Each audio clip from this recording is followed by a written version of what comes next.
Inusisa sa Kamara ang posibleng kaugnayan umano ni Alice Guo sa notorious na sindikato sa China na tinatawag na Fujian Gang.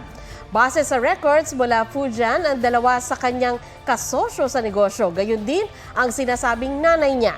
May report si Chino Gaston. Your Honor, hindi ko po alam sila ay kriminal.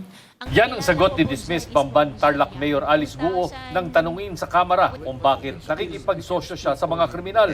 Ang tinutukoy ay ang mga Chinese nationals na sina Zhang Rujin at Lin Baoying na sangkot sa money laundering sa Singapore. Business partner sila ni Guo sa Baofu Land Development kasama ang Chinese fugitive na si Huang Ziyang na itinuturing na boss of all bosses ng mga pogo. Ang nakilala ko po dyan is Huang Ziyang. Way back 2017 or 2016. Nakikita ko normal naman, labas-pasok naman ng bansa, normal naman may negosyo po sa Clark. Tanong ng isang kongresista, may connection ba si Guo sa notorious na Fujian Gang? Base sa records ng Bureau of Immigration, galing sa Fujian si Li Wenyi na nanay ni Gu Waping na sinasabing tunay na pangalan ni Alice Guo. Tubong Fujian din sina Baoying at Zhang na kasosyo ni Guo. I wonder, Mr. Chair, if these are merely coincidences? Your Honor, I'm not aware. First time ko po siya narinig ngayon araw. Are you from Fujian? Your Honor, yung dad ko po from Fujian. Are you from Fujian? Yung mom ko po, Mr. Chair. Mami mo from Fujian? Yes po. Ilang beses namang tumanggi si Guo na sumagot sa mga tanong kaugnay ng operasyon ng Baofu.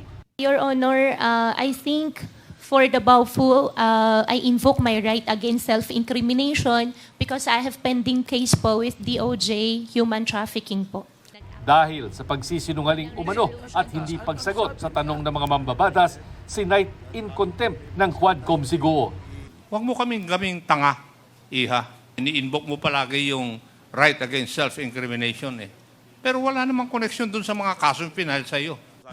Umarap din sa pagdinig si suspended Bamban Vice Mayor Leonardo Anunciacion. Tinanong siya kung paano nabigyan ng permit ang Zun Yuan, ang pogo na umupa sa lupa ng Baofu Land. Tinawagin po ako ni Councilor Rene Rivera po na pinapa-agenda daw po ng aming Mayor Alice Guo itong sungwang technology po para susunod na session po na bigyan namin pong lono. Totoo po ba yun, Miss Alice? Pinapa-agenda nyo? Hindi totoo. Your Honor, hindi ko po alam yun. Kailangan ng lono o letter of no objection mula sa sangguniang bayan para mabigyan ng PAGCOR ng lisensya ang isang pogo.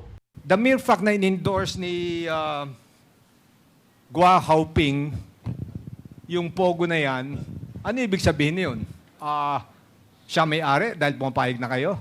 Ang sabi po ni Honorable Rene Rivera, nagmamadali daw po itong kumpanya na ito para mabigyan po ng lono. This must be a very special resolution for the mayor, for the councilor, to pressure the vice mayor to discuss it na kagad sa session. Chino Gaston nagbabalita para sa GMA Integrated News.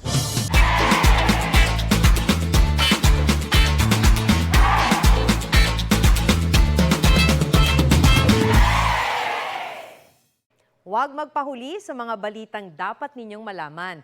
Mag-subscribe sa GMA Integrated News sa YouTube. Sa mga kapuso abroad, subaybayan nyo kami sa GMA Pinoy TV at sa www.gmanews.tv.